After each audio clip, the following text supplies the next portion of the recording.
Well, we just were good friends and began to talk about what was happening in Leon County with the teacher strike and children having multiple teachers in a year, this sort of thing. And one thing led to another, and before we knew what had happened, we were talking about trying to help start a private school. Ryals Jr. was in the first or second grade there, and he had something like 4 or 5 changes of teachers within 1 year. And I didn't know how long it was going to take to get any better. At that time, the schools were really struggling all over, especially, I guess, in the South, but they were everywhere. I taught at Gilchrist, first grade, and it was a real crisis because the schools were going to have to close. The teachers, so many of the teachers, that's what started the ball rolling, that we just were so concerned. We decided that we wanted to build a private school to enhance our children's education opportunities, and that was our primary function. And it began to grow because people would talk with friends. But one of the first things we did was investigate private schools in Jacksonville. We were very impressed with St. John's and with Dr. Heinrich, who was the headmaster there. I feel, looking back on it, that thanks to Dr. Heinrich's good leadership, we really got started off on the right foot. I had been told that Eleo Mettler was a new girl in town who had had something to do with a private school in New Jersey.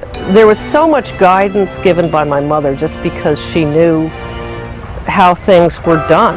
I mean, how to do a charter, how to form a board for a school. There were a lot of questions right from the first. If we do this, where will we do it? We will have to look all over town. We looked in churches, we looked in empty store buildings, we looked everywhere. And really nothing came up that we felt like we could use. Where it now sits, of course, was a great thing, but Nancy Crane really is the prime reason we have that, because she went to Eleo. I don't think anybody else had the courage.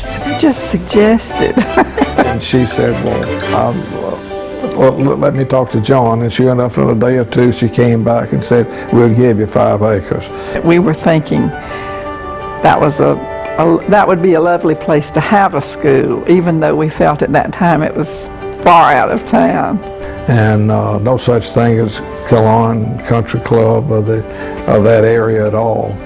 And it was out a pretty good way. And I mean, my aunt had some concern about it, and I had a little concern too. But the value of that land, the beauty of that land overrode whatever local objections we had. I think it was supposed to be just enough for the basic school buildings, and then Dad just kept bulldozing. And he loved to bulldoze. And John was that rough, tough sort of fella, and he said he takes his frustrations out on those trees. So he went after it. And we kidded him that he really didn't intend to give us but 5 acres, but he messed the place up so bad with the bulldoze, they had to give it to us. But and by the time he deeded it over to us, it was for 40 acres. Which I think was just great. And John, we could kid him about that, and he would accept it. If we tried to thank him and tell him what a great guy he was, well, he'd tell us off in a hurry. I was authorized to start the building as a builder, and started the building in about April. And we had the deadline of finishing it before school started in September. A little different than today's rules and regulations.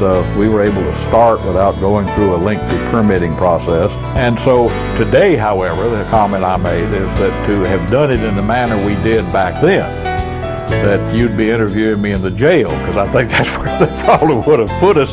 So we basically started a school with the free gift of land, the generous financing of the Tallahassee Bank, and the donation of many, many parents.